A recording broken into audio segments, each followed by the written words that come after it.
Tahukah kalian inilah 7 kewajiban anak laki-laki kepada ibu setelah menikah. Yang sudah subscribe semoga masuk surga. 1. Berbakti kepada ibu. Setelah menikah, banyak laki-laki yang tanpa sadar mengesampingkan ibunya karena sibuk dengan keluarga baru. Menikah bukan berarti bebas dari kewajiban kepada orang tua. Islam menekankan, meski sudah menikah, kita tetap harus memperhatikan kedua orang tua dengan penuh bakti.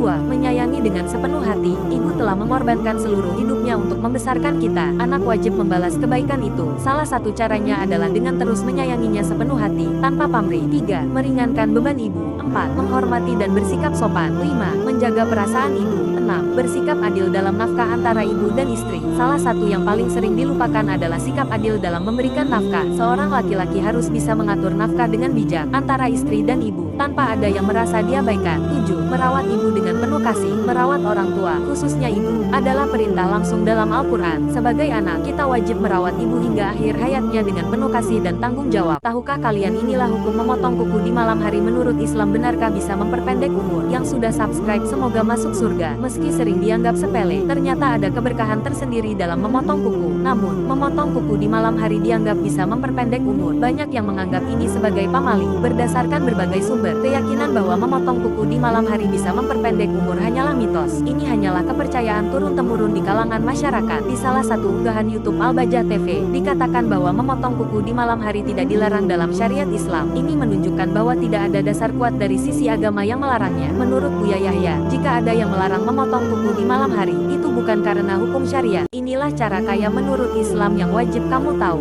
Yang sudah subscribe semoga masuk surga. 1. Cari rezeki halal. 2. Perbanyak silaturahmi. 3. Bekerja dengan hati penuh qanaah. Qanaah itu artinya menerima apa adanya, bukan berarti pasrah, ikhlas dan bersyukur dengan apa yang sudah Allah kasih.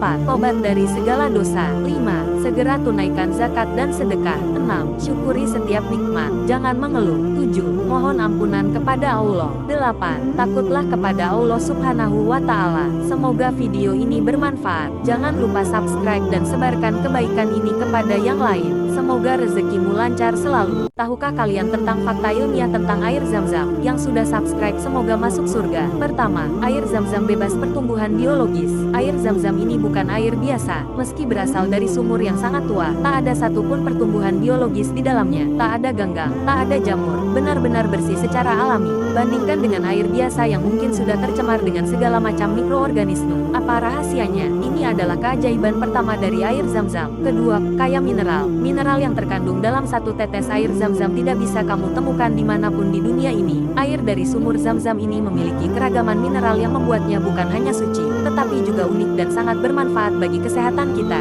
Ketiga, kemurnian air Zam-Zam. Kualitas dan kemurnian air Zam-Zam tidak bisa diubah, bahkan setelah dicampur dengan berbagai bahan kimia. Tahukah kalian ada sebuah pohon misterius yang menandakan datangnya ajal seseorang? Yang sudah subscribe semoga masuk surga. Pohon Sidratul Muntaha. Mungkin namanya sudah tidak asing lagi bagi sebagian umat muslim. Pohon ini bukan pohon biasa. Keberadaannya pernah digambarkan oleh Rasulullah SAW dalam perjalanan Isra Miraj. Dari Anas bin Malik, Rasulullah SAW bersabda, ketika aku dimikrajkan ke langit ketujuh, aku diajak menuju Sidratul Muntaha. Saat pohon ini diliputi oleh perintah Allah, ia berubah wujud, dan keindahannya tidak dapat digambarkan oleh manusia. Menurut kisah dari Kabil Akbar, Allah menciptakan pohon Sidratul Muntaha ini di bawah arsinya, dengan jumlah daun sebanyak makhluk ciptaannya. Setiap daun bertuliskan nama satu makhluk, dan ketika salah satu daun gugur, itulah pertanda bahwa ajal makhluk yang tertulis di dalamnya telah mendekat. Setelah keputusan ajal dibuat, makhluk tersebut memiliki sisa umur 40 hari. Ketika waktu yang ditentukan tiba, daun tersebut jatuh ke tangan malaikat maut, dan ia diperintahkan untuk mencabut nyawa makhluk yang namanya tertera di daun itu. Tahukah kalian betapa dahsyatnya bersolawat kepada Nabi Muhammad? Yang sudah subscribe semoga masuk surga. Bersalawat kepada Nabi Muhammad bukan hanya sekedar amalan rutin. Syekh Abdul Qadir Al-Jailani,